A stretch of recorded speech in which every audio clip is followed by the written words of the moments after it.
Welcome back to the Open Ground.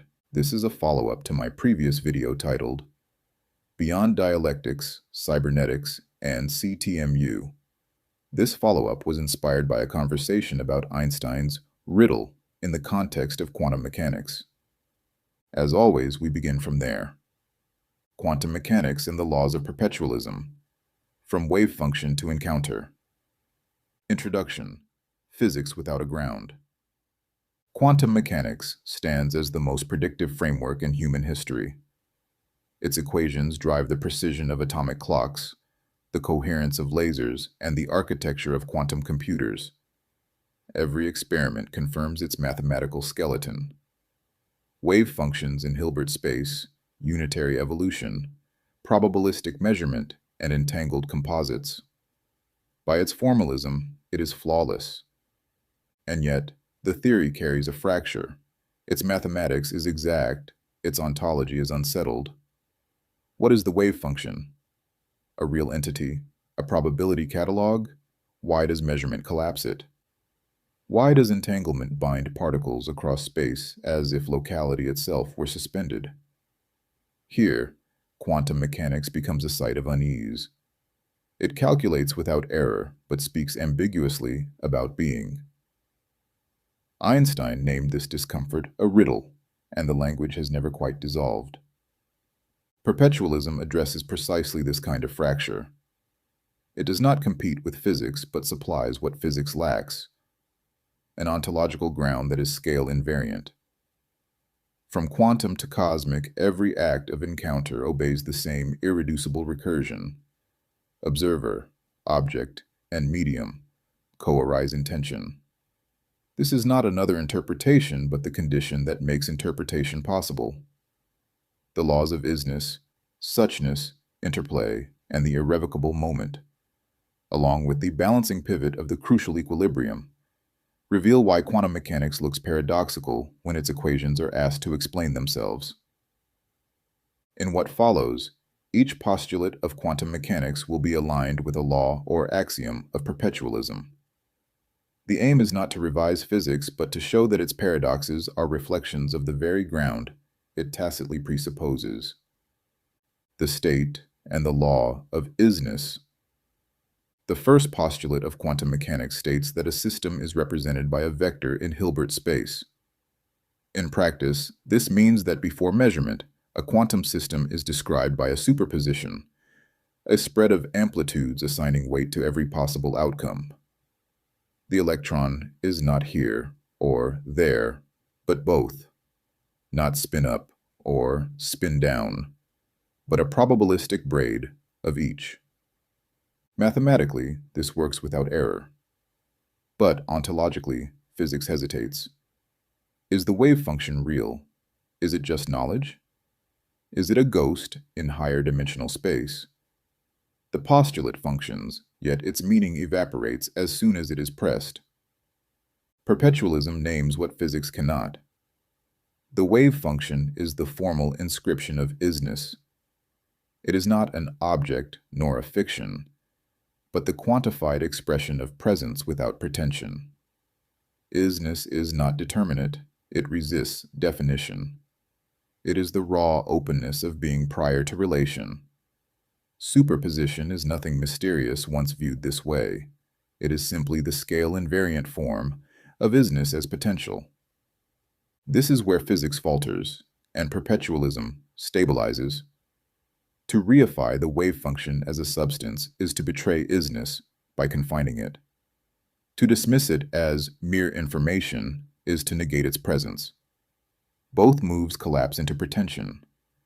The truth lies in the crucial equilibrium. The wave function is isness as mathematics, not closure. It is real as potential, not as singularity.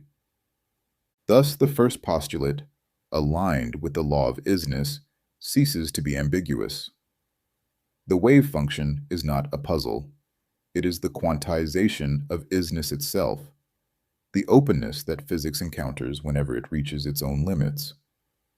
Evolution and the law of the irrevocable moment. The second postulate of quantum mechanics holds that the state vector evolves according to the Schrödinger equation. In this form, quantum systems move deterministically. The wave function flows smoothly, preserving coherence, until measurement intervenes. This seems paradoxical. Probabilistic collapse at the moment of observation, yet strict determinism in the background. How can reality oscillate between such modes? The difficulty arises because physics treats time as a neutral container.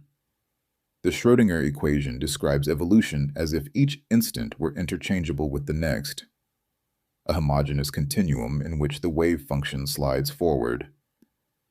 But lived time is not homogeneous, and neither is ontological time. Perpetualism names this with the law of the irrevocable moment. Each moment is unique, unrepeatable, and carries a weight that cannot be collapsed into sequence. In this light, the determinism of the Schrödinger equation is not false, but partial. It captures the smooth unfolding of isness across potential, but it cannot capture the singularity of encounter when relation occurs. Each measurement is not simply an interruption in evolution, it is an irrevocable moment in which the crucial equilibrium is enacted. The continuity of potential and the singularity of manifestation are not contradictions. They are the two poles of reality's recursion. Here, the axiom of curiosity in the face of chaos also emerges. Evolution is not the march of law toward closure, but the perpetual tension between chaos and order. The wave function expands in openness. The measurement collapses in determination. What binds them is not hidden variables nor parallel worlds, but curiosity itself, the structural demand to engage chaos without eliminating it. Thus, the second postulate, reframed through perpetualism, loses its paradox. Deterministic evolution and probabilistic collapse are not opposed descriptions but complementary reflections of scale-invariant structure, the smooth flow of isness, punctuated by the irrevocability of suchness. Time itself is not neutral but recursive, marked by moments that cannot be rewound. Physics describes the continuity. Perpetualism names the singularity that makes continuity matter. Measurement and the law of suchness. The third postulate of quantum mechanics states that when a measurement is performed, the wave function collapses into one of its possible eigenstates, with probabilities governed by the Born rule. In one stroke, the smooth determinism of Schrödinger evolution is interrupted. Coherence dissolves, and a definite outcome appears. Physics can calculate the probabilities precisely, but it cannot explain why or how collapse occurs. Here lies the infamous measurement problem. Perpetualism reframes this collapse through the law of suchness, the echo of essence, the manifestation of relation. Suchness is not separate from isness, but its necessary partner, the mode in which pure potential enters encounter. To measure is to instantiate suchness, to translate isness into relational manifestation. The wave function does not mysteriously disintegrate, it fulfills its structural destiny by echoing into form. This is why collapse cannot be described as a physical mechanism in space-time. It is not a mechanical process, but a structural transition within the crucial equilibrium, the balancing point between the openness of isness and the determinacy of suchness. Probability does not signify ignorance of hidden variables. It signifies the inherent relationality of being. The Born rule is not epistemic defect, but ontological necessity. Encounter cannot be anything but probabilistic because relation itself is contingent yet patterned. The role of the observer becomes clear here, not as a ghostly agent causing collapse, but as an indispensable node in the recursion. The triad, observer, object, medium, is always already present. Measurement does not inject subjectivity into physics. It reveals that subjectivity was never absent. The observer effect is simply the structural inevitability of triune recursion. No collapse without encounter, no manifestation without relation. Thus, the so-called measurement problem dissolves. Collapse is not an embarrassment to be explained away, nor an arbitrary axiom to be endured. It is the enactment of suchness, the arrival of echo from the field of isness. Physics provides the algorithm for likelihood. Perpetualism provides the ontology for why probability, collapse, and encounter are inseparable. The mystery evaporates once one accepts that manifestation is not an accident but the very form of relation. Observables and the law of interplay. The fourth postulate of quantum mechanics declares that physical quantities, position, momentum, spin, are represented by operators acting on the wave function. Measurement corresponds to applying one of these operators. The result is an eigenvalue, the numerical outcome that becomes manifest in experience. In this formalism, operators do not merely record properties, they actively determine which aspects of potential are allowed to appear. This is the most revealing fracture in the physics itself. The apparatus of observation is not neutral. The choice of operator defines the form of what can be known. Measuring momentum erases information about position. Measuring spin along one axis forecloses its clarity along another. What emerges is not a passive picture of reality, but a structurally constrained manifestation. Perpetualism articulates this through the law of interplay, the dynamic exchange between isness and suchness through relation. Operators are not strange mathematical devices, but the formal inscriptions of interplay. They define the medium through which isness can echo into suchness. The operator is the filter of encounter, the grammar by which manifestation occurs. This insight also illuminates the axiom of within before without. Every operator arises from the internal structure of the relation itself, not as an external imposition. To measure is not to impose alien order onto reality, but to enact a translation from within the recursion. The choice of observable is itself conditioned by the triad. Observer, object, and medium together define what can appear.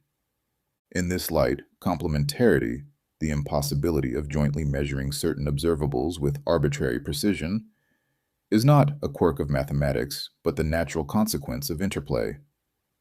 The impossibility is ontological, not technical. To demand both precise momentum and precise position is to demand that isness manifest in contradictory echoes. Perpetualism shows why this cannot be. Suchness emerges only through the discipline of interplay, and interplay is always partial, always contextual. Thus, the fourth postulate aligns seamlessly with the law of interplay and the axiom within before without. Operators do not expose a hidden essence. They mediate a translation within encounter. Measurement outcomes are not revelations of an underlying substance, but enactments of relation. Physics records the eigenvalue. Perpetualism explains why values appear at all. Composite systems and relational constants. The fifth postulate of quantum mechanics states that the state space of a composite system is the tensor product of its subsystems. From this postulate emerges one of the most unsettling yet experimentally irrefutable features of the quantum world: entanglement. When two systems interact and then separate, their states can no longer be described independently. They remain correlated such that measurement on one instantaneously determines the outcome of the other, regardless of distance. Physicists describe this correlation as nonlocal, but the word conceals more than it reveals. What disturbs is not simply the mathematical correlation, but the ontological implication. Relation precedes individuation. The parts do not possess complete independent being. They co-define one another. Einstein saw this as intolerable, calling it spooky action at a distance. Yet every experiment confirms it. Perpetualism embraces what physics hesitates to accept. Entanglement is not spooky, it is the clearest empirical demonstration of what the framework already asserts. Relation is primordial. This is the domain of relational constants. Trust, coherence, correlation, and integrity. These are not mere moral categories, but scale-invariant patterns by which reality sustains encounter. Just as societies require trust to function, particles require coherence to persist in relation. Entanglement is not an exception to ontology, but its most faithful witness. The world holds together because relation itself is constitutive. Within triune recursion, entanglement appears not as paradox, but as structural necessity. The observer, object, and medium triad does not dissolve when two systems become entangled. It expands across them. The medium of relation ceases to be localizable to one point of contact. It becomes the shared fabric through which the systems remain co-defined. What quantum mechanics calls nonlocality is simply the recognition that the medium of recursion is not bound by spatial separation. This also clarifies why attempts to force entanglement into a classical mold fail. If one assumes that systems must carry independent predefined values, hidden variables, the correlations look impossible. But if one accepts that relation is prior to independence, then entanglement is not mysterious at all. It is the enactment of relational constants at the quantum scale, integrity across separation, coherence without collapse. Thus, the fifth postulate confirms the perpetualist ground. Composite systems are not aggregates of independent parts, but expressions of relation-first ontology. Entanglement ceases to be a riddle once one concedes that being is not atomistic but relational. Physics demonstrates it mathematically. Perpetualism makes it intelligible. Conclusion: from paradox to ground. Quantum mechanics delivers perfect calculation yet fractured interpretation. The five postulates give us predictive certainty, but when pressed for meaning they collapse into paradox. A wave function that is both real and unreal. Evolution both deterministic and indeterminate. Measurements both objective and subjective. Observables that define what they are meant to discover, and systems that remain correlated across impossible distances. This is why Einstein called it a riddle. Perpetualism shows that none of these are riddles at all. They are the inevitable signatures of encounter. The wave function is not a ghost in Hilbert space, but the inscription of isness, presence before form. Its evolution is not abstract determinism, but the unfolding of potential punctuated by the irrevocable moment. Measurement is not an inexplicable collapse, but the manifestation of suchness through the crucial equilibrium. Observables are not neutral windows, but the formal enactors of interplay within encounter. Entanglement is not spooky, but the most direct empirical witness to relation-first ontology and the constancy of relational patterns across scale. In this alignment, the apparent fractures of quantum theory become confirmations of perpetualism's laws. What physics calls paradox is nothing more than the refusal of being to collapse into finality. Foundation is perpetual. Finality is illusion. Einstein's riddle is thus resolved not by closing the system, nor by discovering a hidden variable, nor by multiplying worlds, but by recognizing that the ground was always relational. The observer, the object, and the medium of encounter co-arise at every scale, from particle to cosmos. Quantum mechanics is not an embarrassment to ontology, it is its most refined mathematical inscription. Perpetualism does not compete with quantum theory. It gives it a ground it could never provide for itself. Where physics offers equations, perpetualism offers the ontology they presuppose. Where physics sees riddle, perpetualism names structure. Where physics stops at paradox, perpetualism continues into encounter. The task is no longer to solve the quantum riddle, but to recognize that there never was one. There was only the refusal to see relation as primary. Once that refusal is lifted, quantum mechanics becomes not a mystery, but a testimony, at the smallest scales of being, as at the largest, the irreducible recursion of encounters the structure of reality itself. That concludes today's episode. Tell me what you think in the comments. What do you think causes wave function collapse? What makes entanglement nonlocal? What are your thoughts on my overlay? I hope you enjoyed.